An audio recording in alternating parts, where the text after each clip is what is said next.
PowerMax 45 XP is a highly versatile and powerful plasma system. It is designed to use either a handheld or mechanized torch for cutting, gouging, and marking metal. The system is easy to set up and operate, but please be sure to follow all safety instructions mentioned in the operator manual or illustrated on the label on top of the system. It is extremely important that operators fully understand and follow prevention methods to guard against electrical shock and to protect skin, ears, lungs, and eyes. Since there are so many variables in setting up the PowerMax 45 XP for mechanized applications, this video will focus on handheld operations, which are the most common for this model. Setting up the system for cutting with the Duramax Lock handheld torch can be done in 6 steps. First, install the consumables onto the torch, starting by inserting the swirl ring, then the electrode, followed by the nozzle. Screw the retaining cap on until finger tight, then add the drag shield. Second, slide the torch disable switch forward to the green position. Third, attach the torch to the power supply.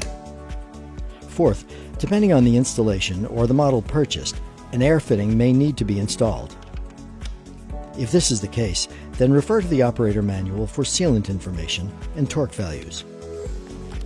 Once the air fitting is installed, attach the gas hose. The gas can be compressed air, bottled air, nitrogen, F5, or argon for marking applications. Compressed air should be filtered to remove all dirt, water, and oil, because contaminants can damage the power supply, the torch, and consumables. The minimum gas pressure for cutting is 85 psi or 5.9 bar and should not exceed 135 psi or 9.3 bar. Fifth, attach the work lead to the power supply and to the metal to be cut. Rust, paint, or coatings must be removed to ensure that the clamp has a good electrical contact. The clamp should never be attached to the portion of the metal that will fall away. Sixth, plug the power cord into the proper receptacle. Then power on the system.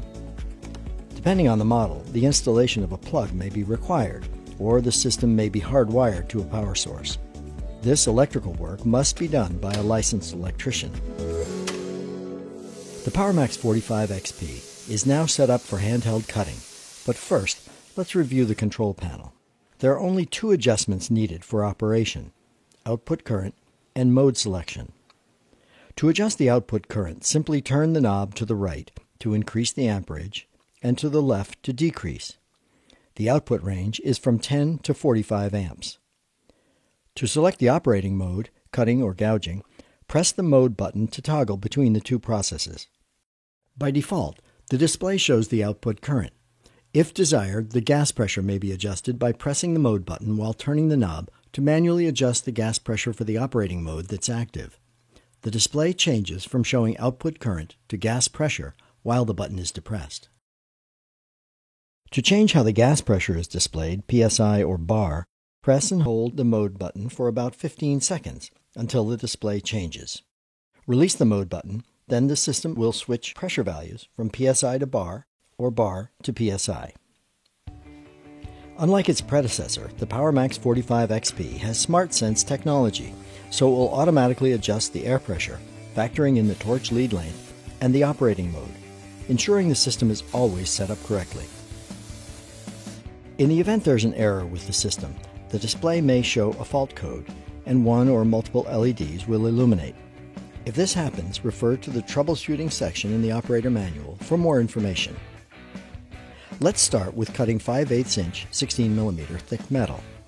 The operating mode will be set to cutting and the output current set to 45 amps. If cutting thin metal, the output current should be lowered for improved consumable life and cut quality. To perform an edge start, hold the torch vertically just off the edge of the workpiece. Check the torch disable switch to see that it is green, ready to fire. Flip the black safety trigger forward and press the red torch trigger. The torch will emit multiple puffs of air in quick succession. This is an audible indication that the next time the torch trigger is pressed, the torch is active and will fire an arc. This will only happen after engaging the torch disable switch or unscrewing the consumables. Press the trigger again to start the pilot arc, which will transfer to the workpiece and become the cutting arc. Pause at the edge until the arc has completely cut through the workpiece, then proceed with the cut. Holding the torch tip perpendicular to the workpiece, as well as maintaining proper travel speed, is key to successful cutting. Watch the arc beneath the plate, as sparks should exit the workpiece at between a 15 to 30 degree angle. If the sparks are perpendicular to the workpiece, then the speed is too slow. If the sparks are spraying up from the workpiece, then the speed is too fast, or the system does not have sufficient power. To ensure a complete cut, particularly on metal that is 5/8 of an inch thick or greater, when nearing the edge, angle the torch by lifting the handle but keeping the tip on the metal, thus allowing the arc to come out first. A torch cutting guide, straight edge, or template can be an aid to the cutting process. However, the distance from the shield center to the edge must be factored in when creating a template or placement of a cutting guide. If making a bevel cut, the material thickness increases proportionally with the bevel angle, which should be factored in when determining the torch travel speed and amperage output. To start a cut away from the edge of the metal requires that the metal be pierced. The piercing capability of a system is typically half the maximum cut capacity. Depending on the thickness of the metal being pierced, there are 3 methods. If piercing thin metal, hold the torch on the metal and press the trigger to transfer the arc. If piercing thick metal, hold the torch at an angle so that the nozzle is within 1/8 inch from the workpiece. Press the trigger to transfer the arc, then slowly rotate it to an upright position.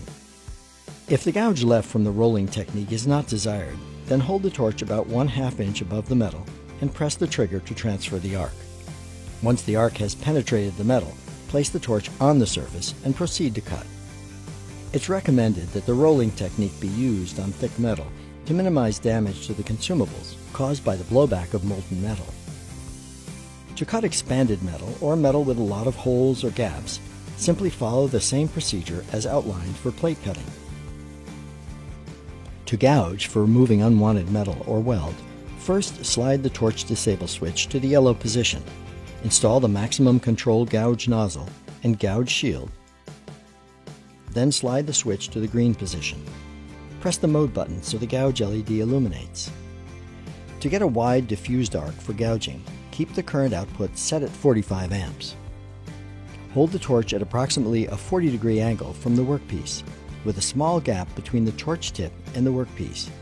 Press the trigger to activate the torch, then again to transfer the arc.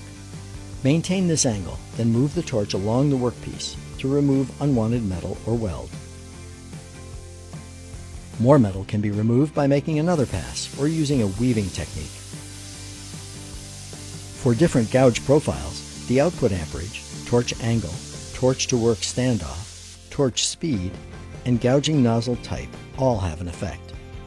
Refer to the gouging section in the operator manual for detailed information. If a narrower arc is desired, lower the current output. If lowering to 25 amps or less, then we recommend using the optional precision gouging nozzle and shield, which are sold separately. This specialized part is ideal for applications where precise amounts of metal are to be removed, such as around spot welds, marking for part identification, score lines for bend or weld locations, and creating dimples for drill starts. Cut and gouge quality, as well as consumable life, are very important factors for operators. There are a number of things that will determine cut and gouge quality, as well as how long the consumables will last. Air quality, piercing technique, length of cut or gouge, operator skill, material thickness, and material type all play a role in consumable life. Cut and gouge quality is not only affected by operator skill, but also by the condition of the consumables, the use of correct consumable parts for the operating mode, and the proper overall system maintenance, including its gas filter. Hypertherm offers a variety of specialty consumables, unique hand and machine torches, cutting or gouging aids, and personal protective equipment, which are designed to enable you to complete your jobs faster, better, and safer. For more information about these and other Hypertherm products, please contact an authorized distributor or visit our website at www.hypertherm.com. On our site, there are how-to videos that were produced to help you get the most use out of your system in a variety of applications. Please register your system online at www.hypertherm.com/register. Thank you from all of us at Hypertherm for purchasing a PowerMax 45 XP.